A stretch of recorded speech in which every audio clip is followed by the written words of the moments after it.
and welcome to Youth in Agriculture. My name is Marion Munyao Nganga. Na leo niko Kibandaski. And this is not your ordinary Kibandaski because it has black soldier fly.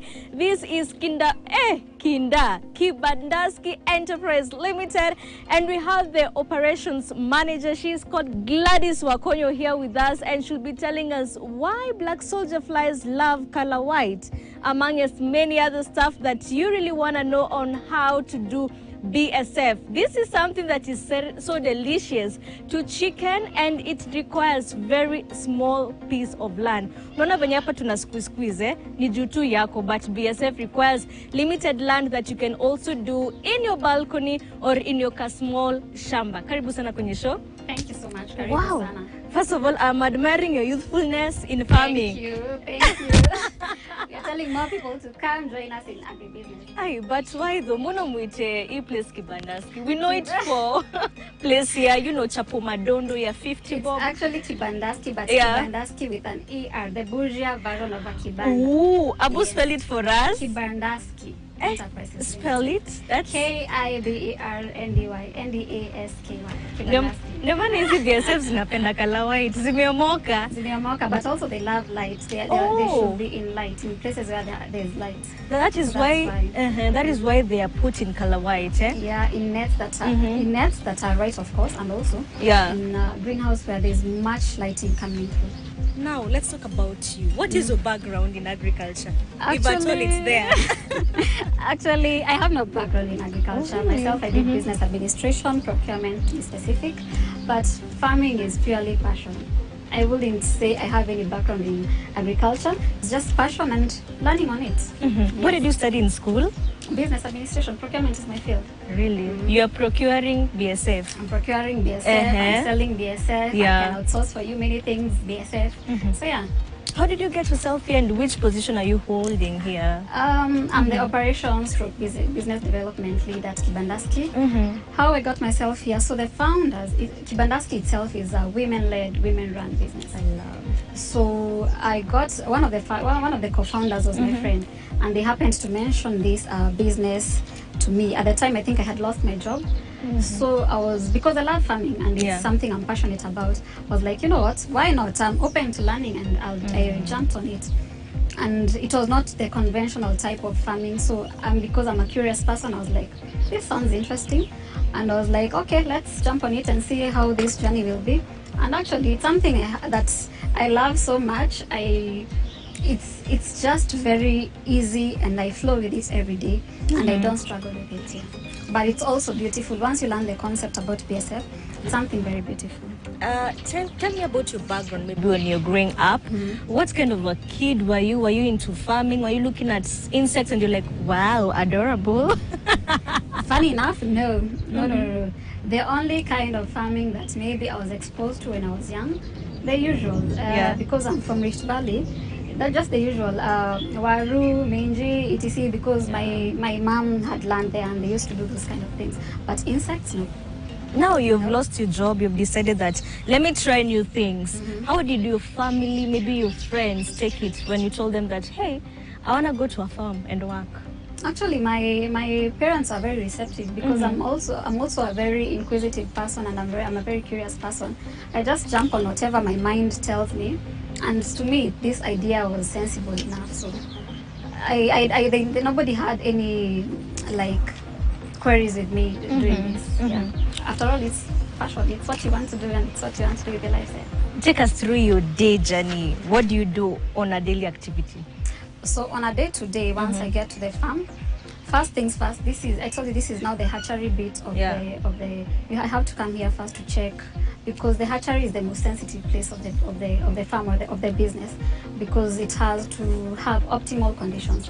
By optimal conditions, I mean the temperatures have to be right, humidity has to be right, because they don't also feed here. The only thing they require here is water. So I have to check the traps. Do we have water for them to suck and sustain their life cycle in the net? So that's what I have to do. First, come check the condition of the hatchery. Have they laid eggs? Have the eggs been collected? How much of it has been collected? And such like stuff. You can count those microscopic eggs. Yeah, you can count. You can scrap them off slowly, slowly and gently, because also if you're rough, you kill the eggs.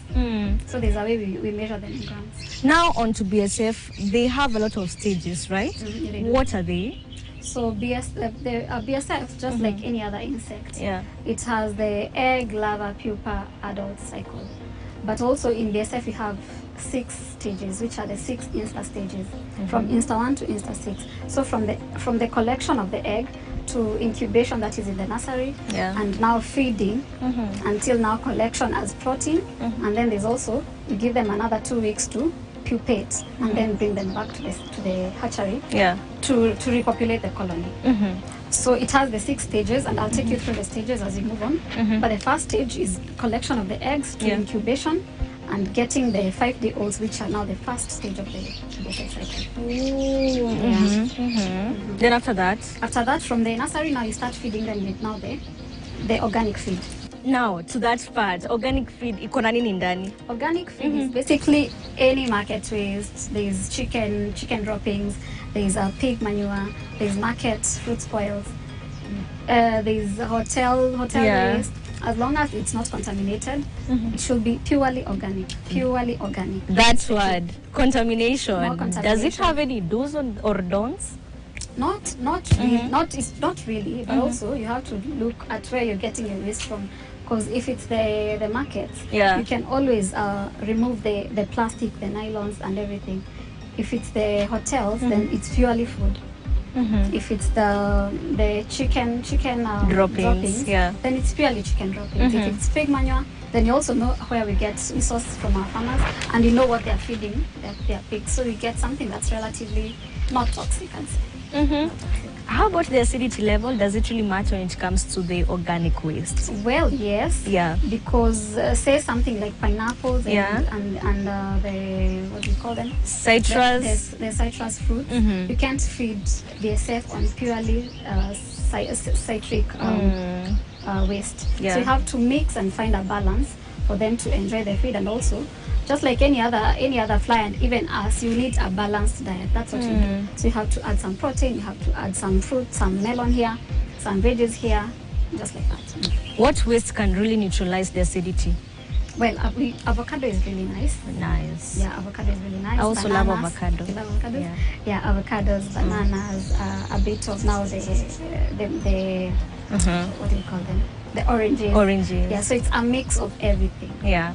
And the manure also, the pig manure is also added. Are they choosy when it comes to the temperature of this waste? Do they want it really hot, really wet, really dry? No. Actually, there's the substrate of the waste should actually be about between 70 to 90. So it shouldn't be too wet and also not too dry. In between. So what you do, because not everybody can afford to do the scientific measuring and doing everything. You can just do a rough. If you have substrate here, you squeeze it with your hand. It should produce at least a few drops of water. That's how you know it's good enough. But if it's too wet, you won't even be able to squeeze anything off it. Yeah. Because it will be a sludge. Yeah, definitely it will. So how often do you feed them? So feeding from the nursery. Yeah. The feeding is done twice or thrice until now harvesting. That's per day? No. Within the cycle. Oh, how long is this cycle? The cycle, so from the nursery point, from the incubation, now from the nursery, we collect them as the 5-day-olds, which is now the first insta. From the first insta, now you introduce them to this market waste or whichever substrate you've prepared for them. Definitely. So from that point, you put the first feed. Yeah. They feed on it for like 3 days, you add more. In this case, don't eat quickly. They eat quickly because you're not also putting too little of the substrate. They eat quickly. So there's an amount you put, of course. Definitely. A specific amount of the 5-day-olds and a specific amount of the substrate that you put into the crates, which they feed for a certain time. So between the 5-day-olds and the day of harvest should be 14 days. 14 days. 5 days, all days of harvest, 14 days. So by the time it's... That's from Insta 1 to around Insta 4. So in total, those are 19 days. Yes. Yeah. So that's around 14 days. And that they are ready to be harvested now as protein. As protein. For the chicken, of course. For the chicken, fish, pigs, etc. Definitely. So which is this specific amount? This specific amount. So depending, like you've seen, our crates are not they are recommended crates, like the ECP recommended crates. But as we've tried to come up with our own, because also you're looking at the pockets. Definitely. If you're trying to encourage youth to do this thing, and you're also giving them the very high budgets, they won't be able to do it. Sometimes you have to come up with something that works for you. This is also recycling this plastic. We're also trying to recycle this plastic. So for this, we put about 2 to 3 kilos of now the waste, and about 10 grams of the 5-day-olds, which are the hatchlings. They're very tiny bits of the larvae. What does this substrate comprise of? The substrate for us comprises of a mix of market waste and pig manure. And pig manure, that is a standard substrate formula? For us, yes. For you, yes? Yes. Wow, and seeing this 19 days also to say, feed on this kind of substrate, is there any difference in terms of the quality, the size that you've seen as compared to the kawaida substrates that farmers use to feed their BSF at this first cycle, which you've mentioned it's an Insta? Yeah. So what I didn't mention, for the incubation part, we don't use the regular substrate for now the feeding. For the first stage, we use wheat bran and water. Oh, because that's for the very tiny hatchlings, for them to lay their eggs there. Why? Because of wheat bran is pure starch. Yeah. Because of the energy, the warmth. Yeah. Also, just like a baby, when they're very tiny, easy to digest. Our daycares or something. So it's easy to digest for them. But then after the 5 days, now they get into the substrate plus the vitu kwa ground sides, nakula, manure, market waste, and everything that is. I'd really like to know what the 6th Insta feed comprises of. But we're just about to go on a short commercial break. Remember, today we are talking about black soldier flies. Of course, we are here in Roy with Gladys, who is a pro in this farm. And by the way, this is her job. She's not the farm owner. That means that a farm can give you an office. Definitely it can. Don't touch that dial. We'll be right back.